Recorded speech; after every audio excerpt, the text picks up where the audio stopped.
Alright guys, welcome back to VALORANT News. The World Championship is officially underway. Big games going down today in the opening match of the entire tournament. Gen.G versus Sentinels. Sen finding themselves under some serious fire today for many of their compatriots, especially those that said the Sentinels are the most overrated team in the entire game. Lots of reaction there, but still, the loss to Gen.G comes through today. The same thing that happens back at Masters Madrid, although at that point, they still went on to win the tournament after the upper finals defeat that they had. Will it be the same story this time around after the World Championship? That is a matter for debate, especially based on some of the criticisms of their play today. Very much on Twitter, your thoughts in the comments below. Hit the like button if you enjoy. Subscribe if you're new as always. I would greatly appreciate it. This is the Champions Bundle, by the way. It's not even out yet. I believe it launches tomorrow, possibly alongside the World Championship really kicking up into gear. There were a couple of things here from Nadeshot talking about, well, their roster, of course, didn't qualify for the World Championship as they would have liked it to. So Nadeshot says, bench Asana, bench Booster, or just do something. Now, pretty funny that he says something, because of course there is a player called something, a rather good player. So, I don't know if there's any teasers in that. Probably not, let's be real. But who knows? So, yeah, Boostio and Nadeshot,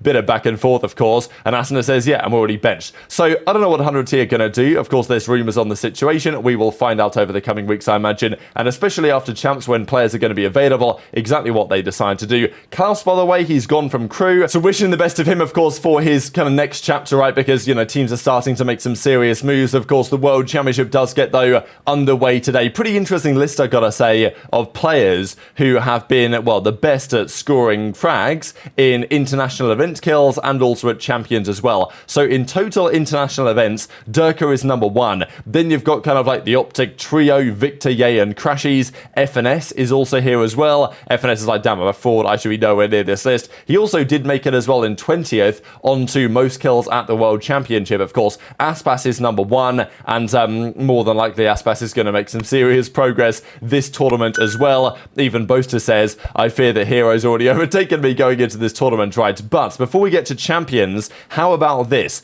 The result yesterday of the finals of the Challengers League North America. Now, both of these two teams, M80 and TSM, they'd already qualified for Ascension yesterday, so this match was effectively meaningless. Again, it was only a best of 3. The interesting thing about a match like this is that nobody really cares who wins it, right? And this is kind of like the format. It makes sense, but I don't really like it, and I feel like there's got to be a better way to do this somewhere, right? Because the match that mattered was this one, the Moist Chobify versus TSM one, this 2-1 blockbuster game that eventually TSM won, and that determined who gets to go to Ascension in, I think it's Monterrey, is it Mexico, to find out who actually qualifies to the Pro League.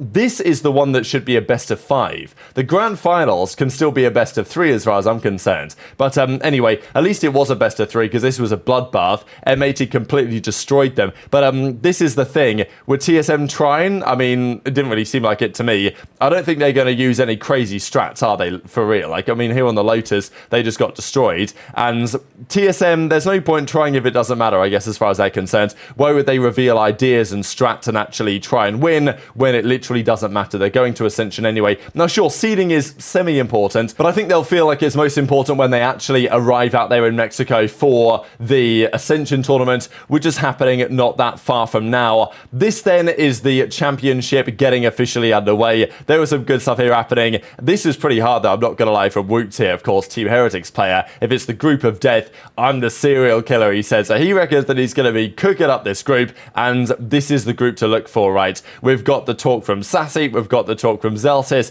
gassing up what's going to happen in this group, and of course, the group is well underway as it presently stands. Every story needs a hero, Sentinels say, but they've not been looking that good over the last couple of weeks, right? Going into this event, they were pretty lucky to even make it in the first place. They kind of bombed out earlier than they would have liked from the playoffs. They required Leviathan to do them a favor to even get them to the World Championship. They find themselves in a very challenging group with Gen.G, the favorites for the entire thing. Those guys have been looking unbelievable, certainly after Shanghai. Heretics as well, really good this season. FPX, a good Chinese team. So it was going to be a tall order for Sentinels in this group. Of course, it's still possible, but it's going to be far from easy, especially when you've got other players around the world talking some trash on Sentinels, and we'll get to that right about now. This was Benji Fishy, by the way, from Heretics. Of course, here comes the interviews that they did with the players, talking about how Apex ranked is definitely harder than in Europe. You've got some crazy players out here. I think, honestly, part of it is playstyle. Like in Europe and in North America, you tend to get, even in ranked, people play a bit more conservative,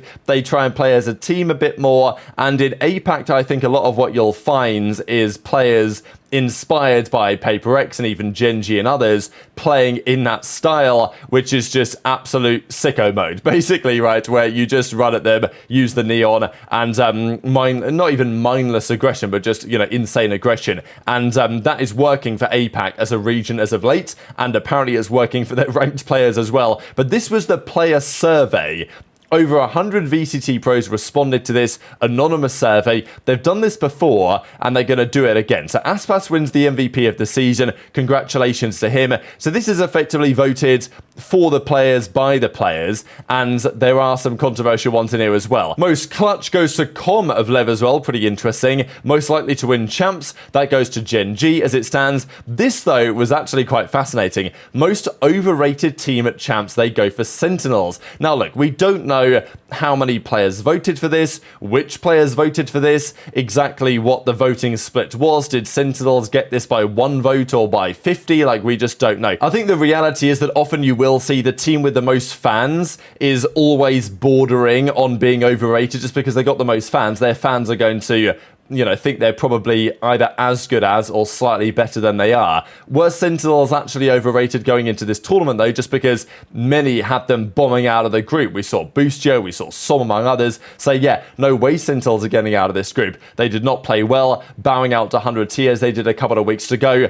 I don't think the expectations here for Sentinels were as high as they otherwise have been, but nonetheless pretty interesting. Most underrated, most people have actually gone for Vitality. Very interesting. Team you'd like to compete in your region, they're going for Fnatic generally. Best trash talker goes to Boostio. Congratulations. If you're revamping your roster, you build around Aspas, obviously. Most best coach effectively outside of your current coach, they go for Potter, they go for Aspas again, so we want a few of these. And then who's your current favorite non-VCT esports pro? Faker manages to get on that list as well. But yeah, Zeltis under salary, not happy about this, being like, damn, you guys calling us overrated? Who voted for this? You guys are, dirty dogs and all this stuff. This is what I thought was interesting as well, kind of comparing the awards in the Americas from this year to last year, and some similar awards, of course, with Aspas getting a shout here, but interesting that Leaf and even Valin getting a couple of nods, certainly on the IGL category, and G2 are definitely a serious team to watch this event. But Sentinels eventually got into action. They played up against Gen.G, but this series was just not especially close. I mean, it was pretty funny, I thought, how Texture and the Gen.G boys, they were more frustrated. Like, they cared more about getting this ace here for Texture that he wanted to get, but he got stolen by his teammates. This is what he was mad about. He weren't mad because they were losing rounds. He was mad because he got his ace stolen. Like, it was quite clear that Gen.G knew they were winning the series, and it wasn't even especially close, to be honest. I think the key talking point that I wanted to discuss was just the deadlock situation that they're trying to use on the Ascent. They lost the Haven 13-8, and, Zekken had a really rough time here, especially compared to Texture. 7 in 19 on the Jet on this one. On their map pick, that's just not going to work. And then the game 2, this was where Caron really stepped it up. Like, their team is so good, Gen.G. Their team is so good. They have so much superstar talent. I mean, it's kind of ridiculous, actually, how you've got Texture, Meteor, Lakia, and Munchkin, and then Caron as well, who really turned up as well. This map, though, I think was indicative again of the whole deadlock idea maybe not going to plan. I don't know what you guys think about this, but they've tried to use the deadlock on Sentinels with JunQT for a little while, and it felt like, okay, well, they tried it before, they're probably going to fix it up again and level up their play come the World Championship. That didn't really happen, did it? Let's be honest, right? Like, the deadlock just, again, kind of floundered, and there is an argument that maybe Sentinels need to go back to a more normal composition if they want to win Ascent again. So, yes, 10 says, GG's lost to Gen.G, 0-2. Time to make the run in lowers. Can they make that run? Will they make that run? That is a question. And just as this video is coming to a conclusion for me, this matchup, though, is still underway. FPX versus Team Heretics, currently 4-4 on the Abyss. Game 1. So interesting to see how this one goes. Varied compositions as well across the various rosters here. So FPX always coming up with some sort of interesting idea, and these are, of course, both games in the same group that will conclude today, and then we shall see where we stand from there, because, of course, the winner of that game plays against Gen.G in the game that decides who goes as first seed to the playoffs. The loser plays, obviously Sentinels, right? And that's a big game over the next couple of days. So So yeah, it's going to be fascinating. I think my prediction is that Gen.G are probably going to get out of that group. Sentinels should take down FPX, assuming that they play, but I think Sen will have to probably take down both Heretics and FPX at some point if they want to get out of this group. So very much intrigued to your thoughts on all this stuff in the comment section below. Hit the like button if you enjoyed, subscribe if you're new, take care, and I'll see you next time.